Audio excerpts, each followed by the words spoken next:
In this case, the boy was 119 feet away. So the driver winds up 1 foot short of breaking a lot of hearts.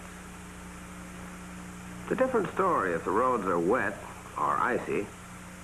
On wet roads, the braking distance may be double or more. And on ice, up to 10 times the braking distance for dry pavements. As braking distances are multiplied, human lives are subtracted. When you're in doubt about road surface conditions, slow down and try the brakes. 50 miles an hour is another matter, says Torpedo, because the faster you travel, the faster things happen to you.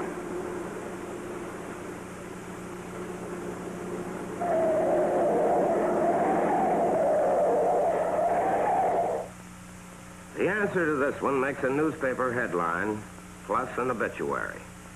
Cold figures tell the story. Although the speed is greater, the reaction time is the same, 1 second.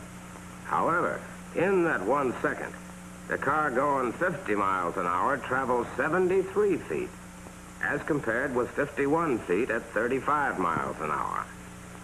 Under ideal conditions, good brakes and dry, level pavement, the car will travel 137 feet farther before it can be brought to a stop.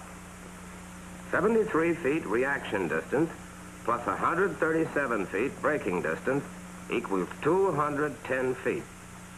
In this case, exactly 10 feet too many.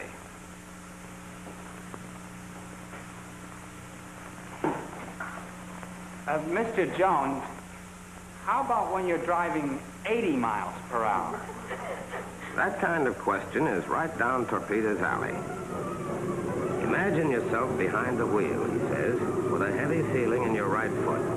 You step it up to 60, 65, 70. You're beginning to move. There isn't much traffic, so you really pour it on. 75, 80, 350 feet ahead, the road clogs up. In 1 second, your foot hits the brake. 117 feet go by. Now it's 200, 300. Look out!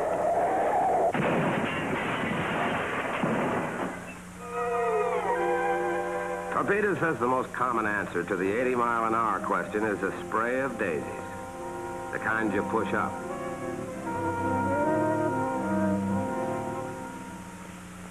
What a guy. He can take the speed out of a speed boy and make him a friend in the bargain. You know, the sports riders say that Torpedo is very fussy about the racing car he drives. Sure, he built it himself. He's fussy about his family car, too. He didn't build it, but he knows exactly why it's a safe automobile. He says it's part of wheel sense to know how to take advantage of the safety that's engineered and built into today's automobile. Torpedo says the average person has his own mental picture of how a passenger car is put together.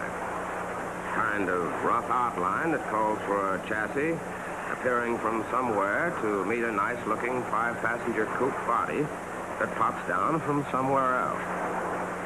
One body might be blue and another red, or something like that. Most people take it for granted that today's car is something you can bet your life on. But the driver with wheel sense won't take it for granted. He wants to know what's under the surface. A lot of the safety lies under several layers of lipstick, so to speak. It's in the cold steel that's welded together into a reinforced one-piece body. A terrifically important safety feature in today's automobile. This kind of work, says Torpedo, is done by specialists. When these lads put a body together, brother, it stays together. A brand new car always reminds Torpedo of certain engineers he calls the Curiosity Boys.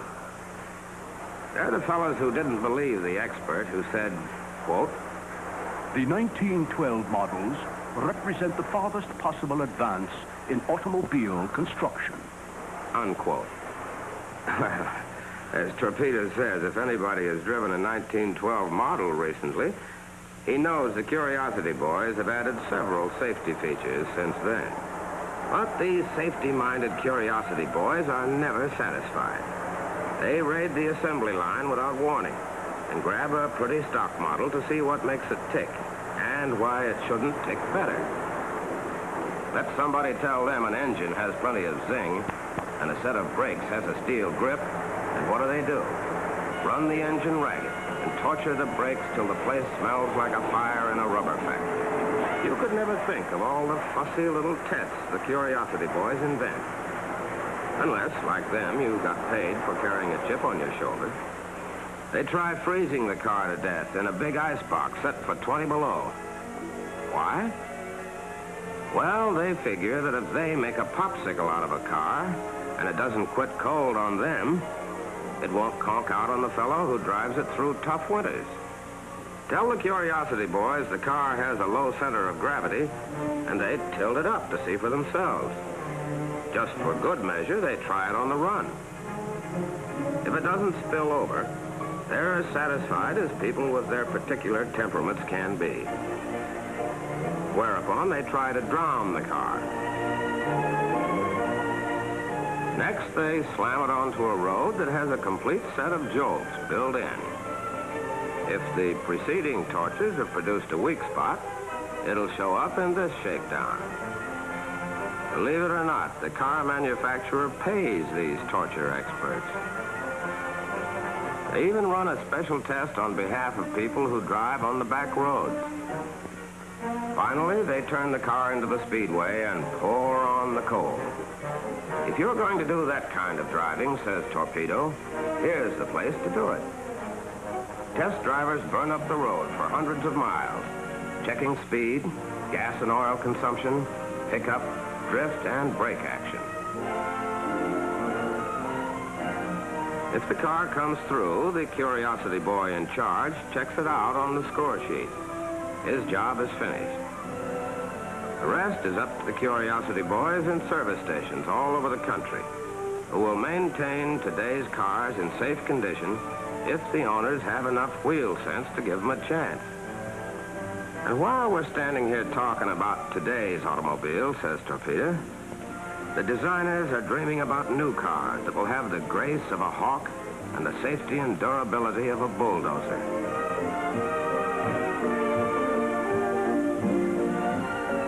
They're the Curiosity boys who never look at the calendar because it's always next Tuesday for them. The next model is their challenge. And right behind them are the fact and figure boys, the engineers who change dreams into down-to-earth blueprints. And back of them are still more Curiosity boys, forever testing mechanical improvements for tomorrow's automobile. You can look to them for newer and better standards of safety because they won't be satisfied with today's best. No wonder Torpedo takes a shine to the Curiosity boys. He knows they're in cahoots with him in the job Torpedo rates 15 laps ahead of anything else. The job of teaching wheel sense to the new generation of drivers.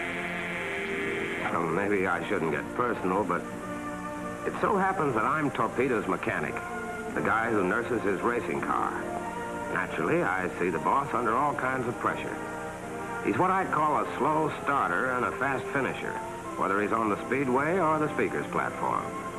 And when he's through, even a speed boy has a pretty good idea what wheel sense is all about.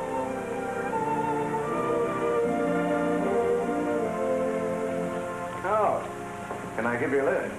That'd be swell. Would you like to drive? You mean it? Well, sure.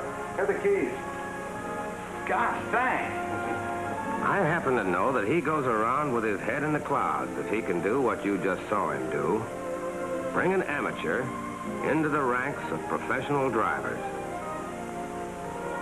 After all, he says, wouldn't you get a lift out of saving a life in advance?